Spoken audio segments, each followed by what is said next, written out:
Let's all stand.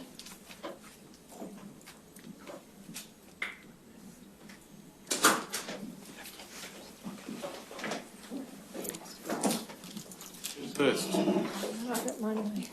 Thank you. Mr. Toole, my name is Gallagher and I represent BCB in these before the Commission. BC? BCB. Sorry. Yes.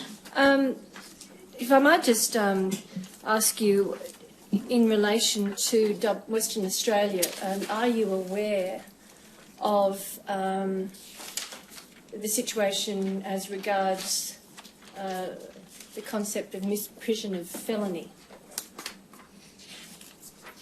Is it now a statutory offence or does it remain a common law offence? Are you aware? I am aware of that, but I don't have a lot of intimate knowledge of it. You know BCB came from, yes, from Western Australia. The situation in New South Wales is, in relation to the concept of misprision of felony, it's now contained in a statute, the Crimes Act. You're aware of that, aren't you? Yes. And it's section 316 of the Crimes Act of New South Wales. That's correct, isn't it? I understand, sir. Have you been called upon to give advice regarding that section? No, I have. No, I have not. I was just wondering if I could explore with you the. Excuse me a moment. I'll just turn up the page reference. 15762, I think. Pardon me, Your Honour, I had it handy, but something happened. Mr. Toole, excuse me a moment, Your Honour, I just wanted to go to the precise reference, line 5.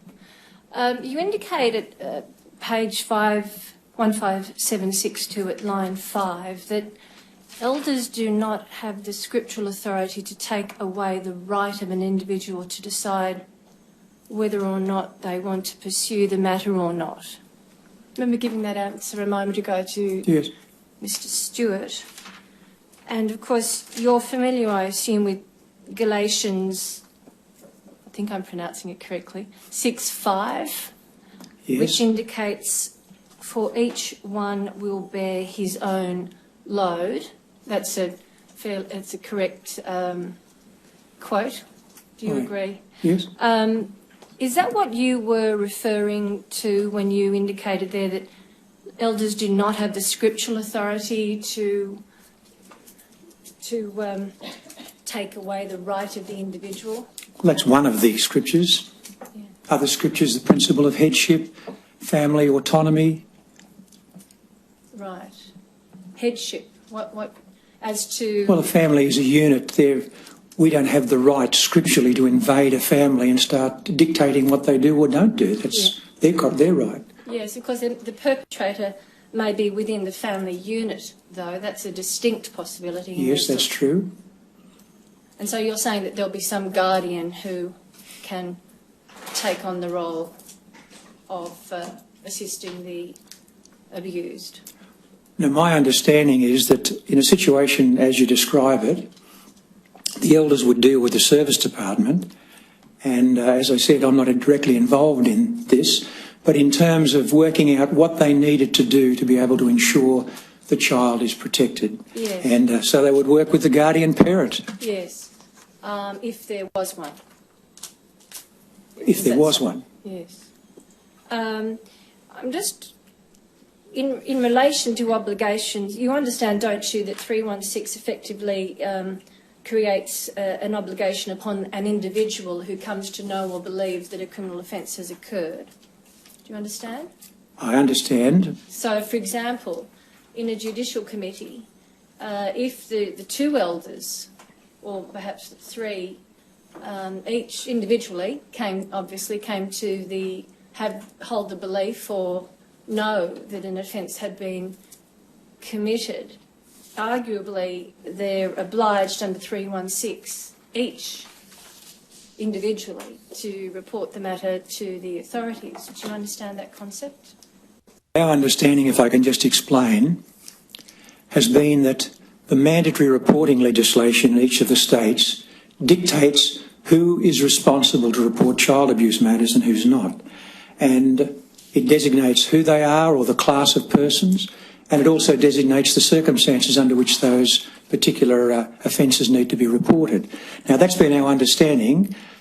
Coming to this commission and hearing what's been said here has been quite a wake-up call for me, I can assure you, because we've operated under that understanding that that was the dominating or the prevailing legislation that governed what was to be done in relation to reporting child sexual abuse.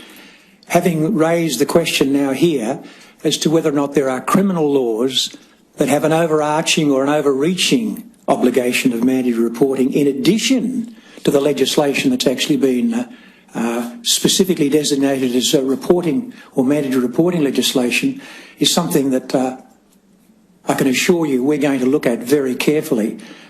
Immediately this particular hearing is over, we're going to instruct independent senior counsel and ask them to give us a clear legal advice on what the position is right throughout Australia in relation to that, and any obligations that arise in relation to those laws we will certainly comply with. So I assume... Mr. Toole, the starting point for the discussion is that it's not really mandatory reporting that's involved, which is a whole scheme in relation to particular offences or events. Yes. But this is the criminal law saying in some places you have an obligation when you know about a crime to report the crime. So quite a different character. I recognise that, Your Honour. And do I then understand that previously the Jehovah's Witnesses didn't realise this sort of law existed?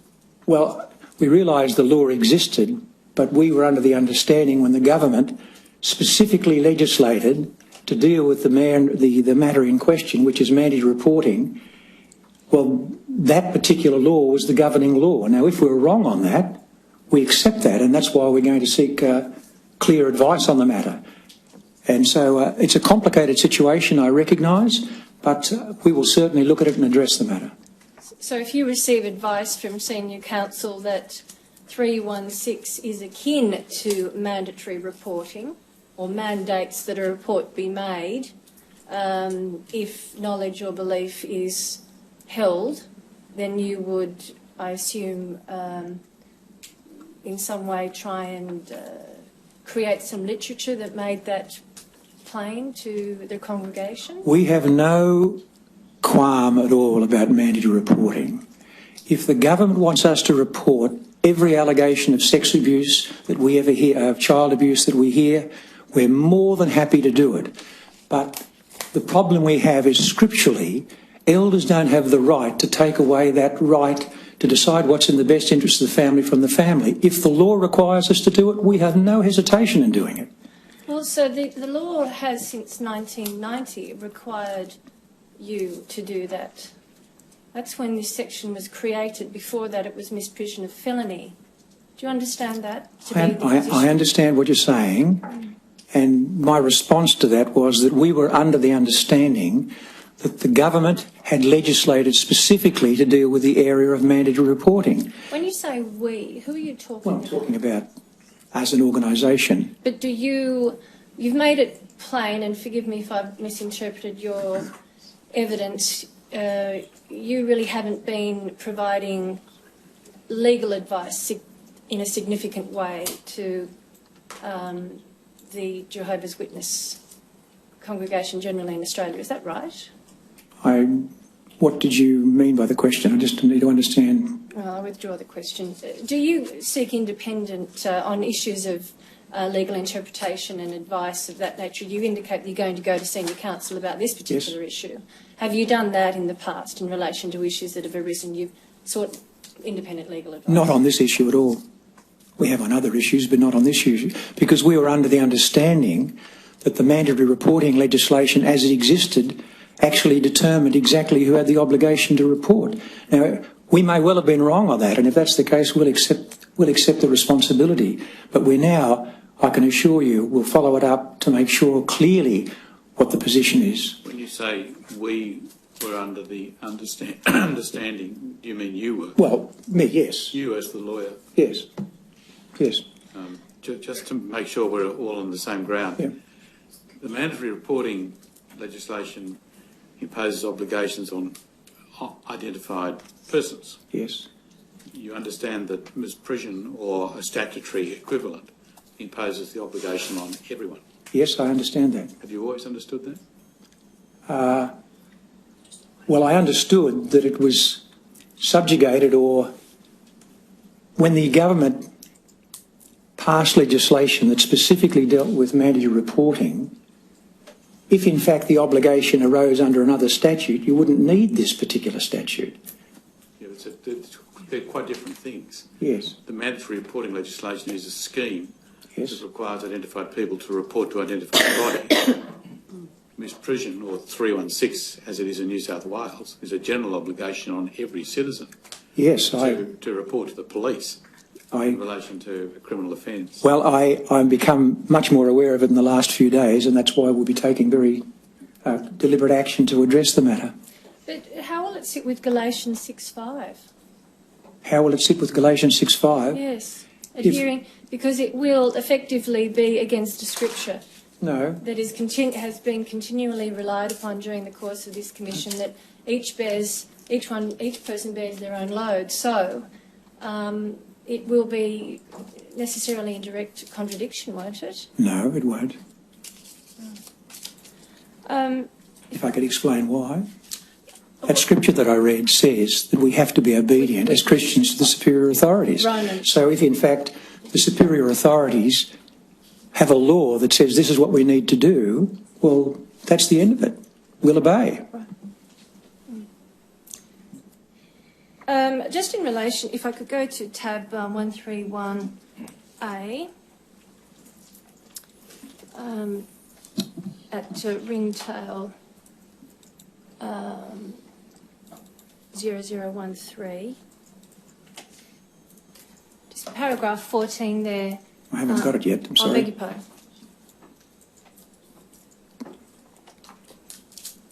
Mr. Stewart touched upon, you've got it there, Oh, yes? strict confidentiality. This is the sentence commencing strict confidentiality in paragraph 14. Must be maintained to avoid unnecessary entanglement with secular authorities who may be conducting a criminal investigation of the matter. Just wanting to clarify what that means.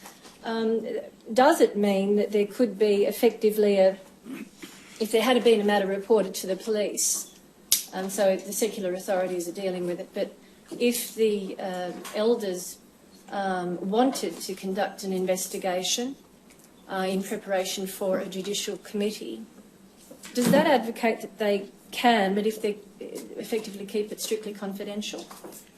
The advice that I give elders when they call, sometimes the police are already involved in the matter. And that's how the elders first find out that there's even an allegation. The advice that I give elders when they call in that situation is that if the police are involved, don't do anything at all until their investigation is completed, because we don't want in any way to interfere with their investigation.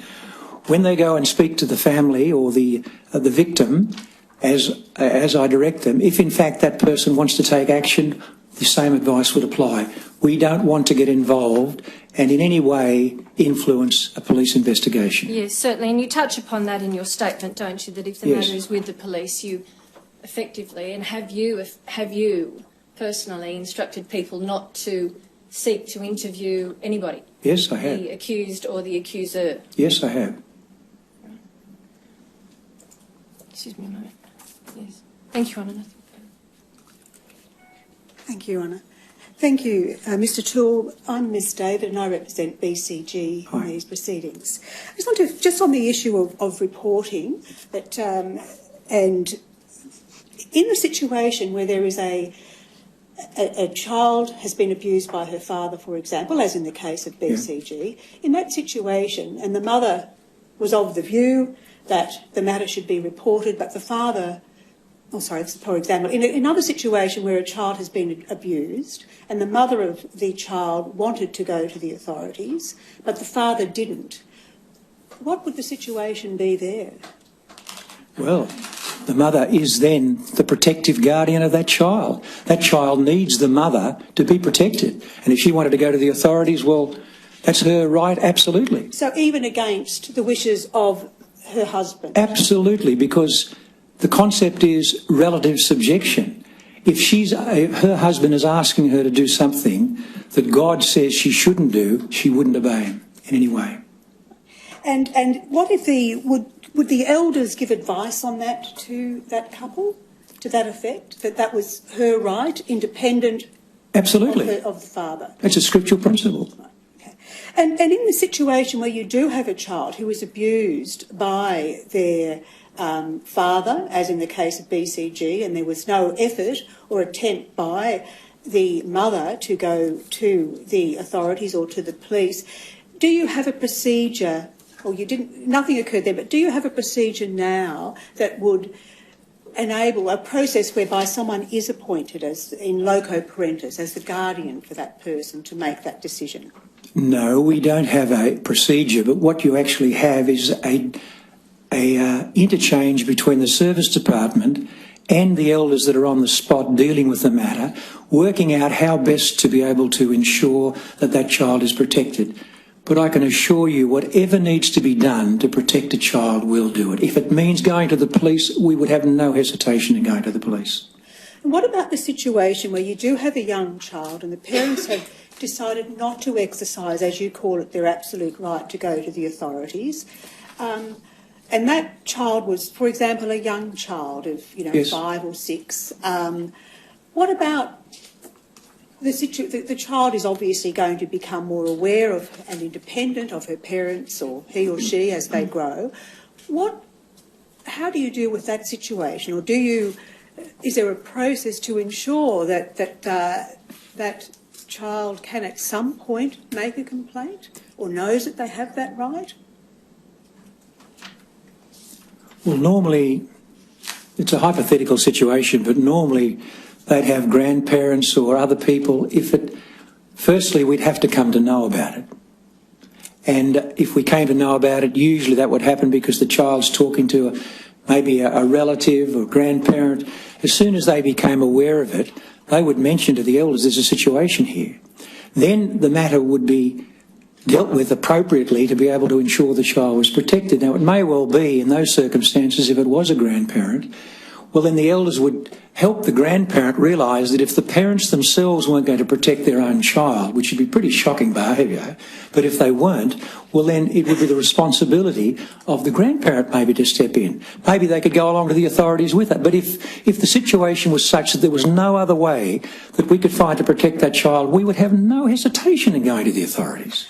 My question is more directed to how people who have been subjected to abuse become aware of their absolute right to go to the authorities. What process, if any, is there to ensure that people subjected to sexual abuse, young people, have that awareness that they can go to the authorities? I would think that every Jehovah's Witness in the country that's of a reasonable age and experience, they go to school, they have all this, would be fully aware of the fact that if they wanted to pursue it, they'd have an absolute right to do so.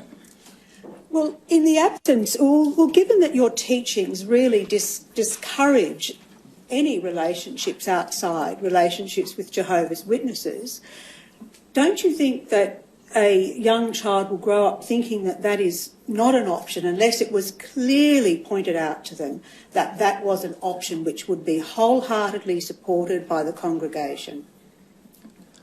We don't isolate ourselves. Children they go to school, they have relationships with teachers, they have a relationship with a whole host of people.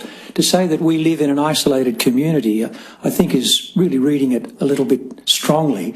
We obviously want our children to associate with people that are going to help them to maintain a proper moral standard. And obviously, as responsible parents, you want to be sure who they're associating with, but they don't live in a cocoon. Well, they are taught, aren't they, as they are growing up, that people other than Jehovah's Witnesses are worldly people. They're probably taught that people that aren't Jehovah's Witnesses, many of them may well not share the same values, although many do in many respects. Well, they're not it's the case, isn't it, that they're not supposed to associate closely with people outside of the congregation, are they? Well, if someone's a young person, as you describe them, they're spending probably 5 or 6 hours a day with people that don't share their same faith values. So they're obviously associating with them at school, playing playgrounds and various things. Yes. Just on that topic, in relation to sex education, for example, do the Jehovah's Witnesses today have any policy of or have a policy against the children of Jehovah's Witnesses learning in secular schools about sex education through that secular school system? That's a decision entirely for the family to make. Okay. So are you aware that it is a practice of families to write to the school to say that their children should not receive sex education? No, I'm aware of the opposite, because our literature says really it's a matter for you to decide as families. Really, it's something the parents have to decide what's in the best interest of their children. And so if they feel it's the best interest to have school sex education, well, so be it. If they don't feel, well, that's their right again. So again, for example, in the case of BCG, she gave some evidence that she was not able to attend those sex education classes. So do you see a difficulty in that particular situation whereby a young person attending school would not have the awareness about what behaviour may be inappropriate? Well, I can't really comment on that, but still, that's her family's right to choose whether she wants to, or whether they want her or don't want her. Families have to accept the responsibility for their own well-being and their own children. That's part of being a parent. But you'd like to think that they'd be responsible parents. Just want to ask you some questions. You were involved, if you turn to paragraph 27 of your statement, please. 27? Yes. Mr. Gill, you were involved in the preparation of documents and statements for the case of BCG. Yes. Can I ask what you've said here, that you accepted service on the behalf of a number of elders who were involved in the committees and the appellate process in accordance with your Jehovah's Witness process. You said that you assisted them with the preparation of their statements. What do you mean by assisted them in the preparation of their statements? Well, it came, I think it was Mr. DeRoy that rang and said that he'd been contacted by the police. I spoke with him and he explained the situation. I'm not sure whether it was then or a little after, but he gave me instructions to act on his behalf. He told me that the particular policewoman that had contacted him was Natalie Bennett. From my recall, I rang Natalie Bennett and I said, "What's the situation? What did you want?" As I recall, she explained to me what was happening in relation to this matter that BCG was involved in, that she wanted to actually have a statement from the 3 elders that were involved in the initial judicial committee. She also wanted a statement from those 3 elders that were involved in the appeal committee. And I said, "I will assist you in the matter." So that's what I did. I went and obtained statements, but only draft statements, from each one of those elders, and then either I sent them directly to Natalie Bennett or they did, but I didn't finalise any of those statements. They were finalised by the police, and when I think it was, I don't even think from memory that any documents were actually subpoenaed. I think Natalie Bennett spoke to me on the telephone and explained what documents she wanted, and I just arranged for them to be produced. So just in relation to that, you assisted in the preparation of the draft statements. Yes. And that would mean the substantial information was put in those draft statements. Well, I put in the statement what the elders told me. You had been involved in the internal processes of the Jehovah's Witness procedures in relation to the case of BCH at that stage, hadn't you? No. You hadn't. So Not at all. That was the first I heard about it. But did you not think that that there was a conflict of interest between you assisting in the preparation of statements from witnesses to a trial that involved a number of elders from your congregation? I didn't see it that way. I was just taking a statement by way of being assistance to the police. Did you not see that, as pointed out, I think in in document 131A, which has been referred to by Councillor Sisting and by Ms Gallagher, that in relation to confidentiality, one of the concerns is the civil liability that may flow to your congregation as a result of any internal processes.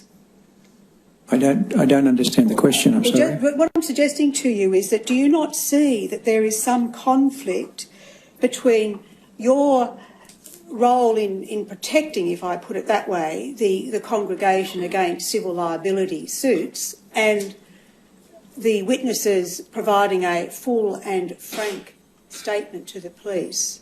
I didn't see the slightest conflict in that matter. I was just simply helping those elders and assisting to take down their draft statement and ensuring that it went to the police. And I understood that Natalie Bennett finalised every one of those statements. She would have talked to the elders. There would have been a full and frank disclosure of whatever they recalled. I didn't see any conflict at all.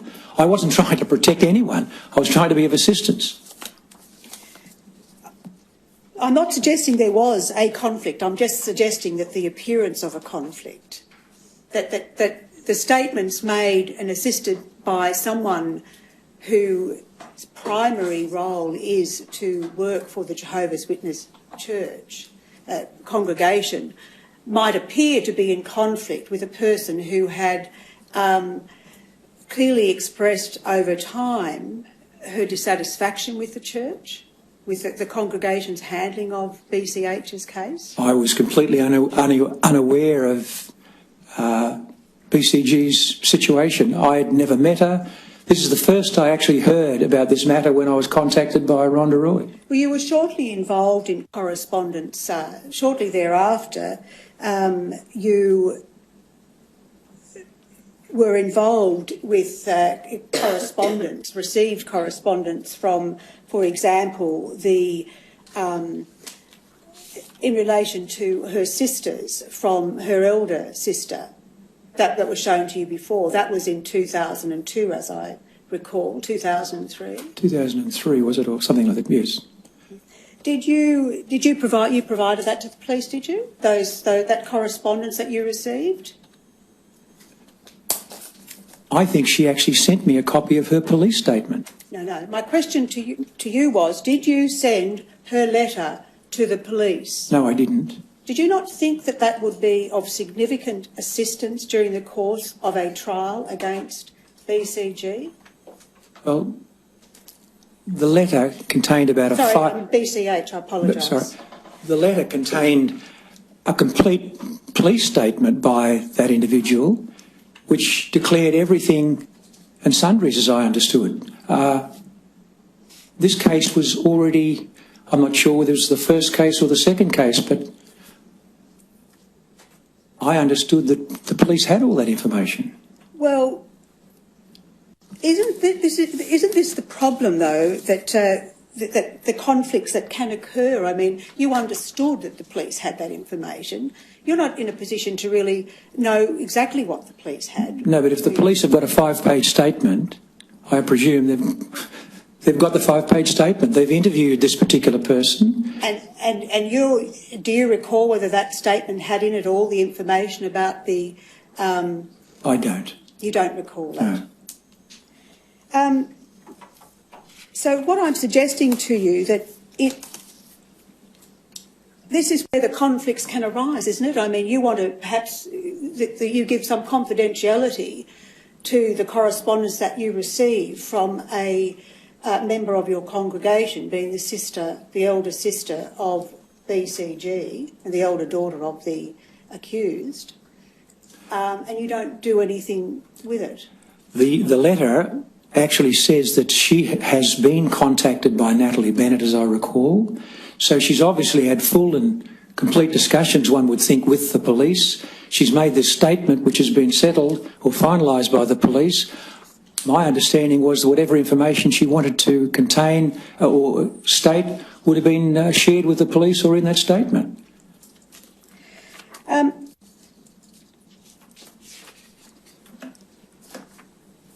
But if I can just mention, there wasn't the slightest question that I'm trying to protect anyone in this instance at all. No, I'm not suggesting to you that you did anything to protect. What I'm suggesting to you is the appearance of conflict, and you would be very well aware of that concept, that you must avoid any appearance of conflict between the interests of your congregation and the interest of somebody who was, at that time when she was making the complaint, outside your congregation, when she made the complaint to the police. I would have thought the help that I gave was assisting her. As a result, 6 men went and gave evidence in her case, I understand. The man was convicted, I presume, on some of the evidence they produced. Yes. And wouldn't it, to avoid a conflict, wouldn't it have been better just to actually send them to the police so that the police could take their statement? That's a question of judgment, but Natalie Bennett, I understood, was very happy that I was preparing those draft statements. Then she's got something that she can sit down and discuss with those men. She finalised them, I didn't. Well, wouldn't it have been better, another option would have been to send it to someone outside the, a lawyer outside the congregation? Well, I guess in hindsight there's all sorts of possibilities, but I didn't see that in any way, shape or form I was doing anything inappropriate in what I did. Do you agree that that is an option, though, to send it outside the Jehovah's Witness? Absolutely. Just coming back to the absolute right of a member of the congregation to report to the authorities. Now, a counsellor or a psychologist wouldn't be classified necessarily as an authority, would they? I don't understand your question. All right. Do you ensure that a person complaining of child abuse is well informed about his or her absolute right to go to a psychologist, for example, or a counsellor to obtain support and assistance? I can't really answer the question because I haven't been involved that way, but there is absolutely no prohibition, dissuadement or anything as far as that's concerned. If someone wants to go, that's their prerogative entirely. No, I'm not talking about prohibition or persuasion. I'm asking you, is there any policy that you are aware of that positively states that the elders should instruct or advise the people who have made a complaint of abuse that they have the absolute right to go to a psychologist, for example? No, I'm not. Do you believe that that should be something that should occur? Well, there are a lot of things come out of this Royal Commission hearing that I'm sure will be considered very carefully and very considerately over time. Is that something that you believe should occur? Me personally? Yes. I guess that would depend on the circumstances, but there's nothing wrong or inappropriate about it at all. Does it go against your scriptures to speak to counsellors outside? Not at all. People have an absolute right to speak to whoever they want to. Just on the other, when people, either the victim or the survivor of abuse, but the person who has been abused, when they are being informed of their absolute right to go to the police, for example, are they made aware of what might happen to their complaint if it is not made quickly?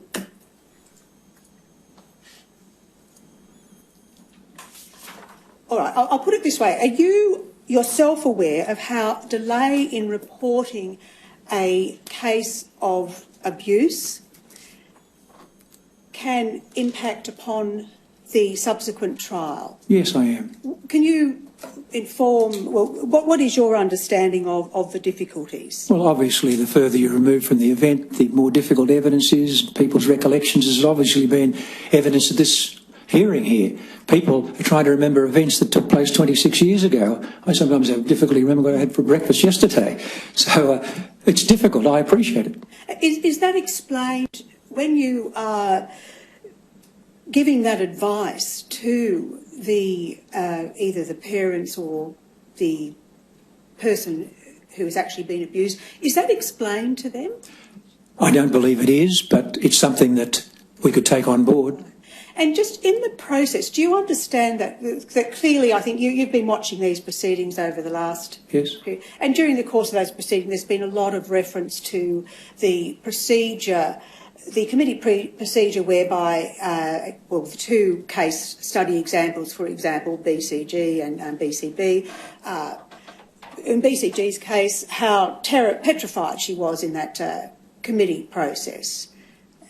Whereby she had to give evidence or, tell her story in front of her father and 3 male elders.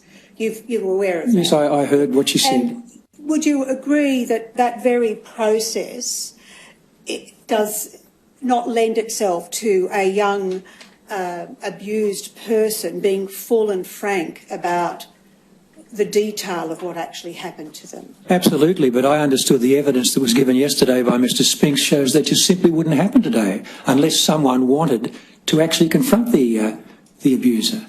But what I'm getting at is that by choosing to go through your process, the committee process, if a person who had been abused chose to go through that process, even if it was in writing or they took some less terrifying way of doing it, has it pointed out that, for example, that when they finally get to court, if they haven't given a full and frank, if they haven't provided a level of detail in the committee process, and they're subsequently cross-examined about a later account which has more detail, that they could be heavily criticised through that court process? There's inconsistent statements. You would be well aware of the difficulties when there's inconsistent statements. What I'm asking you, are those matters ever pointed out to the elders when they're advising young or people who are abused? Well, in answer to, excuse me, in answer to your question, it's the same as before. The instructions are to make sure they're fully aware. As I understand, the elders don't explain to them the point that you've made. I've taken that on board, and I'll certainly add that in terms of any advice that I give anyone in the future. So they're made fully aware of that. And would it be a possibility for them to be advised independently of the elders, for example, by someone like yourself, of all those particular outcomes if they don't make the complaint? If they chose to, I'd be more than happy to assist them in that way. And what about seeking again that they referring them to outside? What about referring them to outside legal representatives? Absolutely. They're perfectly free to go to whoever they want to. This is their right. They're not stopped in any way, shape or form from doing what they feel is in their best interests. Just want to ask you about one other aspect, and that is as a soldier, as a Jehovah's Witness, that as a soldier of Christ, you are essentially in a theocratic warfare against those that have a different view of religion. Is that the case? No, I don't think that's the case. Are you case. aware of the doctrine of theocratic warfare? No. Never heard of it? Well, I've heard the expression, but I'm not really sure what it means. So you don't know what it means? No. Okay. Have you heard that in the watchtowers in 1957 and 1960 that they say that as a soldier of Christ you are in theocratic warfare and you must exercise added caution when dealing with God's foes? Thus, the scriptures show that for the purpose of protecting the interests of God's cause, it is proper to hide the truth from God's enemies. Have you heard of that? No, and I've never read 1957 magazine articles, I'm sorry. I only became a Jehovah's Witness in 1972. But you, as a lawyer, would be aware of such concepts, wouldn't you? That you can lie to protect Jehovah's name? We are truthful. To be a Christian, you have to be truthful. Is there any occasion when there's a basis for keeping the truth from outsiders? Well, if our congregation was being persecuted, like it happened in the times of Adolf Hitler, and he was taking people to concentration camps because they wouldn't join his army and go to war, and somebody came to me and said they wanted a list of everybody in the congregation, I wouldn't tell them. I'd like to think I wouldn't anyway under those circumstances. It might cost me my life, but I'd like to think that I wouldn't divulge that information because I know the consequences would be for the people that I divulge that about. And the concept of malicious lying, is there a different concept of malicious lying that in the Jehovah's Witness? Well, yes, there is to some degree, in the sense that sometimes you can tell what you saw in an event, someone else says what they saw in the event, and the two stories don't really agree too well. It doesn't mean that you're actually lying. No, but if someone is actually setting out with malicious intent to in fact undermine or destroy or whatever the case may be, that's the case. In the situation that memo that was put to me before, I would say that's a classic case of malicious lying. This man is deliberately and maliciously lying about what he did to his daughter and what he admitted to doing to his daughter. So the example that you gave before is really not. It's not a question of lying. It's a different. Honest people can be wrong, and yeah, sure. They can. So it's not a question of lying. They have a different recollection, and it's simply that. But I'm just talking about deceiving. That falsehoods presented to God's enemies are not considered lies if it's to deceive outsiders to advance the organisation's interests. I've never heard that. Never heard that. No, that's a completely foreign concept to my understanding. Okay. I just want to ask you something else. When a person is disfellowshipped, they can still attend Kingdom Hall, can't they? Yes. And they can sit up the back of Kingdom Hall. Yes. And they can enter after the congregation is entered, and they can, as long as they enter and leave before the congregation. I don't think there's any strict rule about it, but they normally would do that anyway. But they really aren't associating with the congregation at all. So there's nothing to prevent, for example, a disfellowshipped person from attending the same congregation as the person disfellowshipped on the basis of being a sex abuser. There's nothing to prevent, in your faith, from attending at that congregation, is there? No, but if it was going to be offensive to the victim, there would be a very clear instruction given to them that this is very inappropriate, because obviously the effect of that, sometimes you have situations where there's been an adulterous situation in marriage or something like that, and you've got someone here and someone here. It sometimes is very unpleasant, and the elders would certainly discuss that with the wronged or the person that's wronged the other, and ask them if they could make some other arrangements out of sensitivity to the person's feelings. That's the highest you could ever go. You could go to that disfellowship person, ask them not to come, couldn't you, to the congregation? Yes. But you couldn't actually tell them, you couldn't ban them, could you, from the congregation? Well, unless they were causing major difficulties, we couldn't. It's a meeting that's open to the public. If they sat there, if they're in the extreme example you're discussing, ultimately, I guess, it would have to be considered. But if there was a real problem in that regard, what would happen is the elders would contact the service department, they'd discuss it thoroughly and work out how the principles that we operate would apply in that situation to be able to address the matter. And would you involve the police in that, in the removal of someone from, if they were requested not to go and then... If we've had people come to Kingdom Halls that have been creating a disturbance, and we have involved the police, we've revoked their implied invitation to come, and so they become a trespasser if they're there. We're quite happy to do that if that's necessary. Just one other matter. Just before this commission, there was, as I understand it, 2 people from the congregation who were not concerned whether they took an oath on the Bible or an affirmation. Are you able to make any comment about why someone who was a member of the Jehovah's Witness congregation would not automatically think that they would swear an oath on the Bible? If you want my honest opinion, it's possibly the first time they've ever been put in a forum like this, and they're frightened and so terrified of the whole experience, they really probably weren't sure what they should be doing.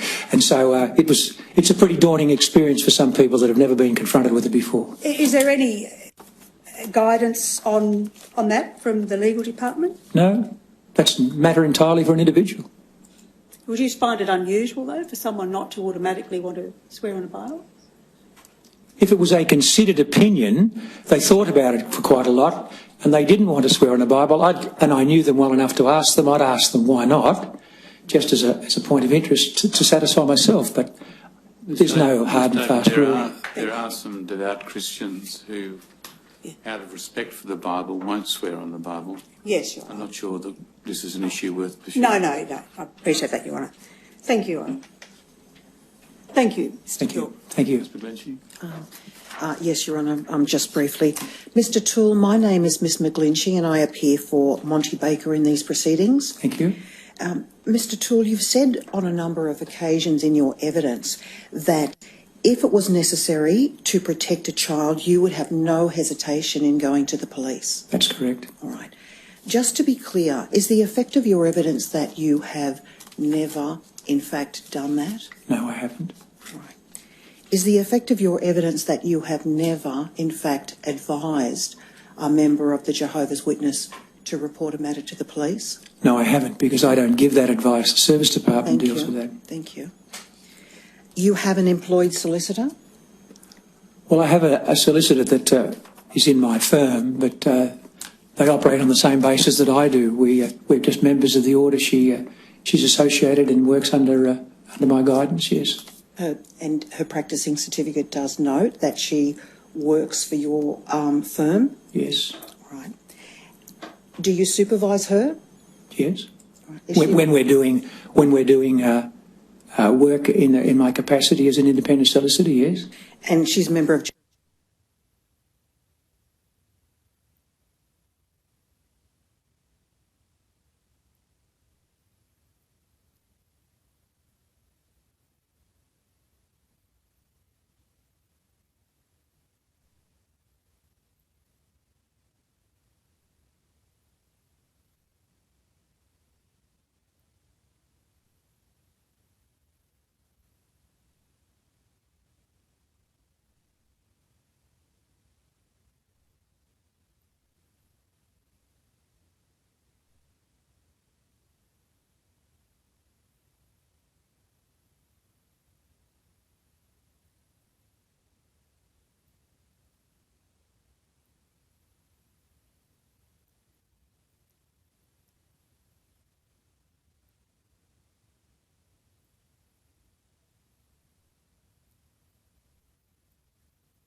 You have a fairly heavy burden as a lawyer, as a senior lawyer advising the Jehovah's Witnesses.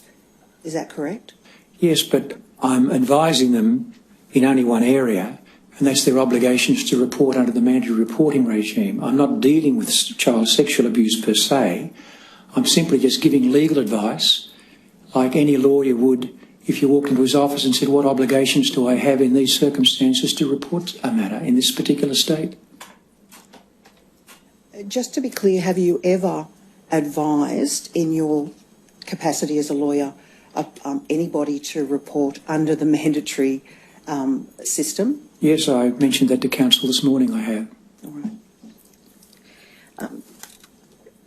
I just want to understand how your practice works. Do you have an office? Yes. All right, which you attend on a daily basis? Yes, but I'm also a corporate lawyer, and I do work along with the branches doing normal administrative, legal related work. But there are times if I take on a client, well then I'll act for them independently. A Jehovah's Witness client? Any client, but generally it's one of Jehovah's Witnesses, yes. All right. And in relation to your supervision of Miss Van Whitson, yes. Does she attend the office as well? Yes. All right. And she works under your supervision? Yes. All right. Thank you.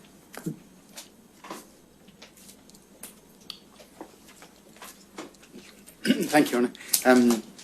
Mr. Toole, as you know, my name's Andrew Tokley. I represent the Watchtower Bible and Tract Society of Australia, and I also represent you, Mr. Spinks and Mr. O'Brien. Could I please have the document behind tab 82? Its ringtail number is 244.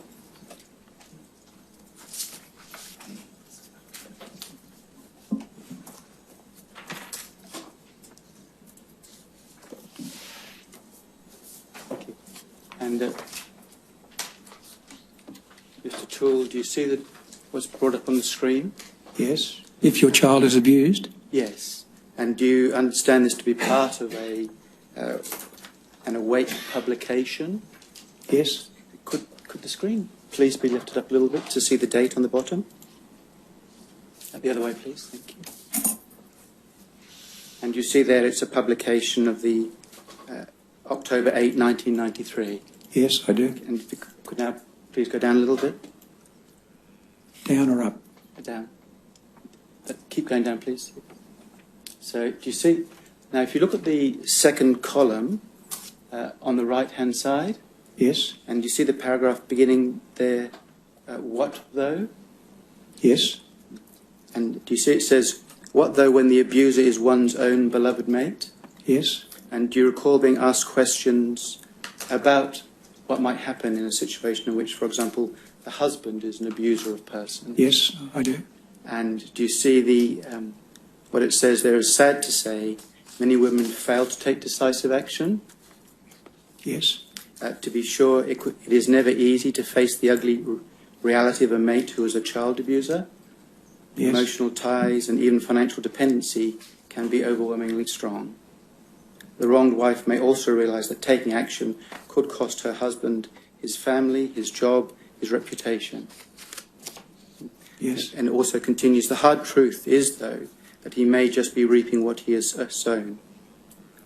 Innocent children, on the other hand, stand to lose much more if they are not believed and protected. Their whole future is at stake. They do not have the resources that adults have. Trauma can scar and shape them adversely for life. They are the ones who need and deserve tender treatment. And it says, compare Genesis. Now, is the instruction in that paragraph consistent with your understanding of how these matters are approached by the Jehovah's Witness faith? Absolutely. And if you go down to the next paragraph, please, beginning parents. Excuse me. Parents must therefore make every reasonable effort to protect their children. Many responsible parents choose to seek out professional help for an abused child. Just as you would with a medical doctor, make sure that any such professional will respect your religious views, help your child rebuild his or her shattered self-esteem through a steady outpouring of parental love. And is that consistent with your understanding of what the Jehovah's Witnesses' view is of the role of parents, and in particular, the role of responsible parents? Yes, it is. So that a responsible parent would choose to seek out professional help for an abused child? Yes. Thank you. Now, I wonder if I might be able to provide to the witness, Your Honour, a copy of a document. It's been provided by my learned friend. It's an unredacted document. I have copies for the Commission. I'm happy to... obviously no names should be mentioned, Mr. Toole, because it's an unredacted document. And I'm happy to provide it to Council for all parties on the basis that they keep the names confidential.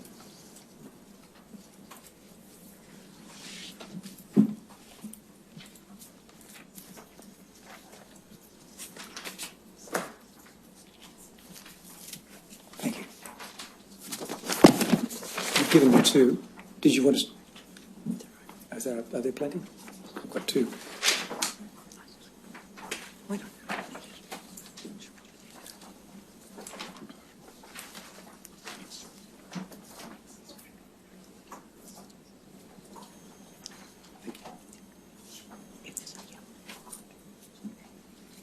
Thank you. Mr. Toole, you have before you an email. Yes. And it was it's dated the 4th of May 2013. Yes. And Was that email solicited by you or provided to you by the author of the email? Provided by the author. And again, without naming any names, was the email from a member of the police force? Yes.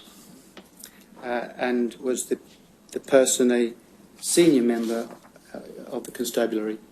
Was the person a senior member of the constabulary? I understood so, yes.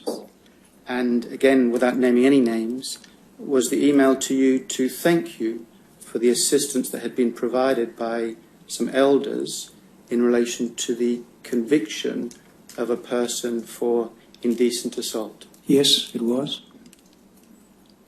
And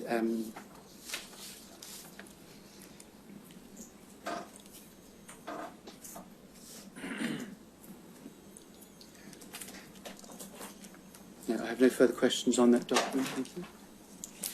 And you've given evidence. Do you want it to go into evidence? Your Honour, in its redacted form, we'd be happy for the matter to go into evidence. In its unredacted form, in order to preserve the confidentiality of the persons concerned, perhaps ought not go into evidence. Well, the point is that in this instance, the senior constable expressed her appreciation Yes, Your Honour. for what was done. Do we need more than that? Yes, Your Honour. In which case we might give it back to you so that there's no chance of there being any breach. Thank you, Your Honour.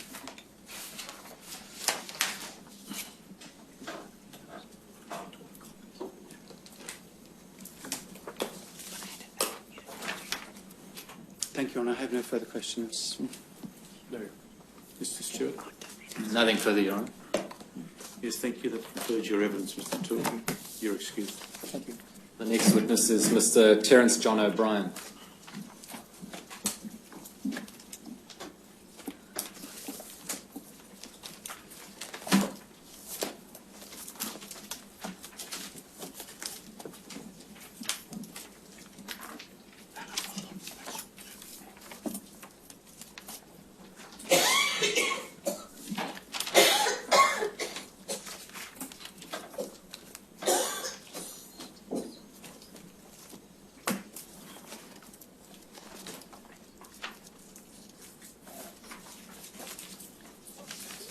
Your Honour, while we're waiting, I renew the call in relation to the list of names.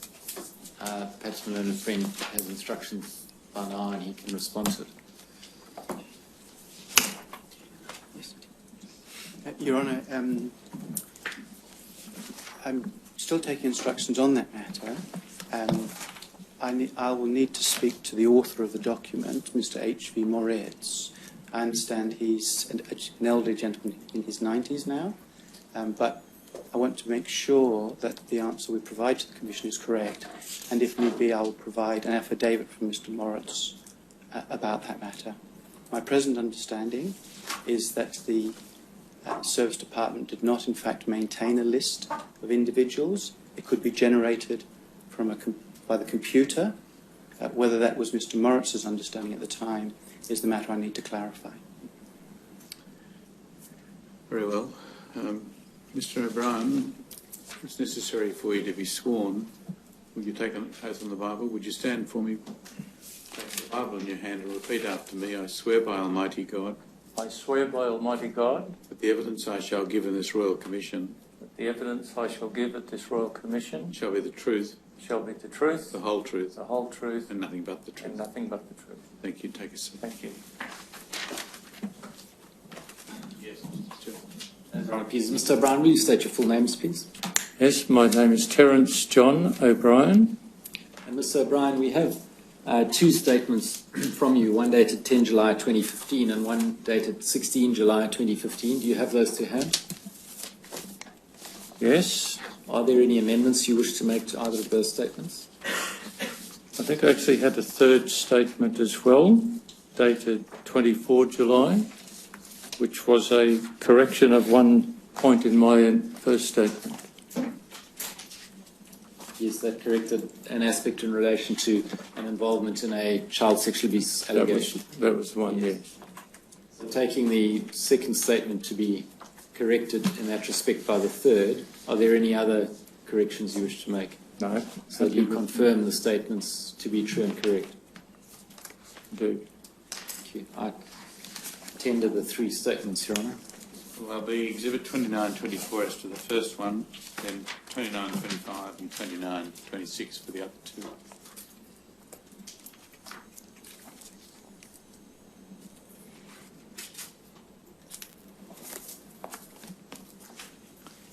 That's Your Honour, pleases now. Mr. O'Brien, you're currently the coordinator of the Australia Branch Committee of the Jehovah's Witnesses, is that right?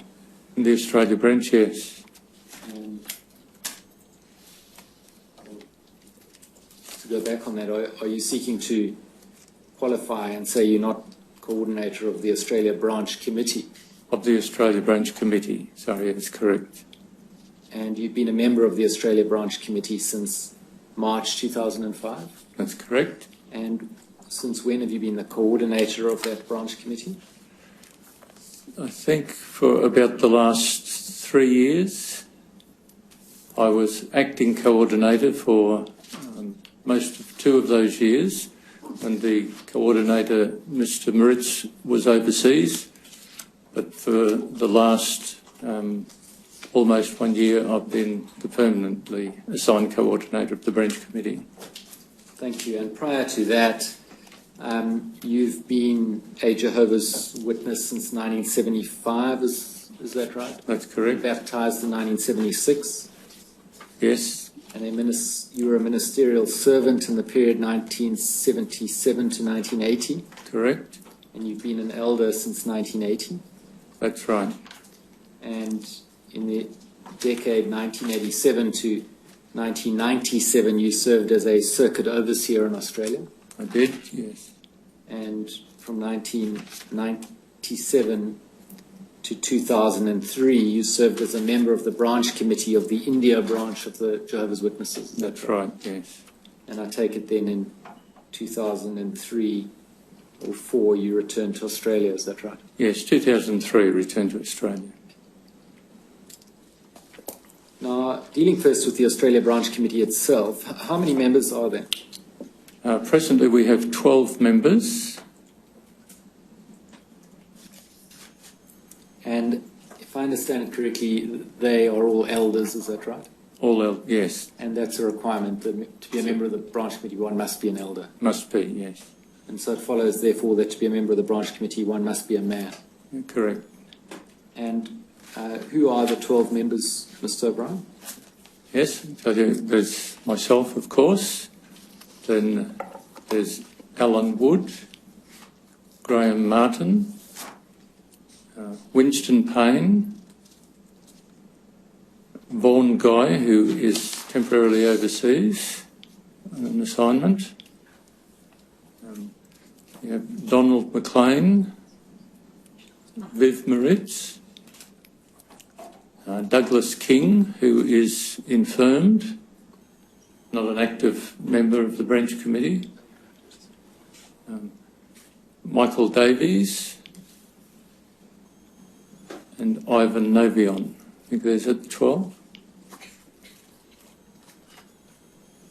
10, I think we have, Mr. O'Brien, including you. Okay. O'Brien, Wood, Martin, Payne, Guy, McLean, Moritz, King, Davies, and Nabion. Okay, Gregory Frank is an 11th. And I'll just have to check who I've missed. Yes, fair enough. Thank you, Mr. O'Brien. And are all those members serving in that capacity full-time? Yes. So they're in full-time ministry, as it were, in that capacity? That's correct. And that makes them all members of the Worldwide Order of Special Full-Time Servants of Jehovah's Witnesses? They are. And so they'll all be looked after, as it were, in a similar way to that explained by Mr. Spinks? Spinks. Yes, exactly the same situation. Thank you. And they're appointed by the governing body, is that right? That's correct. And is there a particular length of term of office?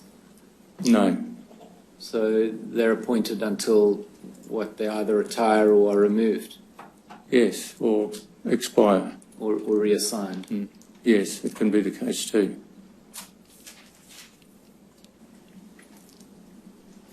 Now, in paragraph 8 of your statement, perhaps we can have that up.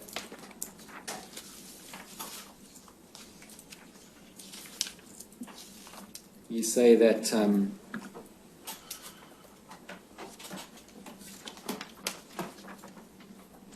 the second line from the bottom, the theocratic or scriptural direction that the governing body provides is the same in every branch and for all of Jehovah's Witnesses worldwide. Now, starting with the means by which that direction is provided, as I understand it, that direction is provided through the various published manuals and magazines, is that right? Manuals, magazines, letters can be to congregations. Yes, well, I was going to get to that as well. It's also directives or letters to branches, is that right? That's correct. And would the governing body publish such letters directly to congregations, or would that be to the branch, for the branch to then publish on to the congregation? Yes, I can't think of an instance where a letter was directly sent to the congregations, but in the annual yearbook that is released, there's a letter in the forward of that, which is a letter from the governing body directly to every member of the congregation worldwide.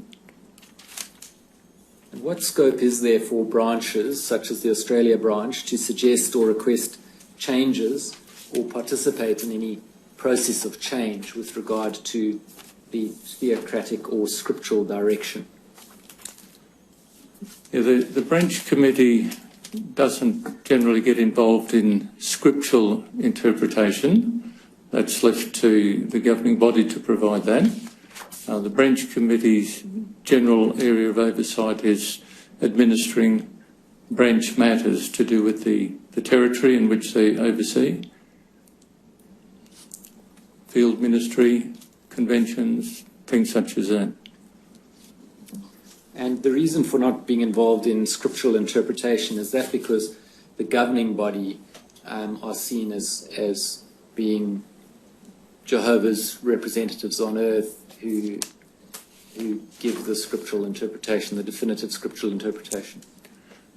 Yes, so they will, my understanding is the governing body will approve the information, but they have other, what they refer to as helpers and various committees who assist them in researching and formulating some of the suggestions that would then go to the governing body for approval or adjustment, depending.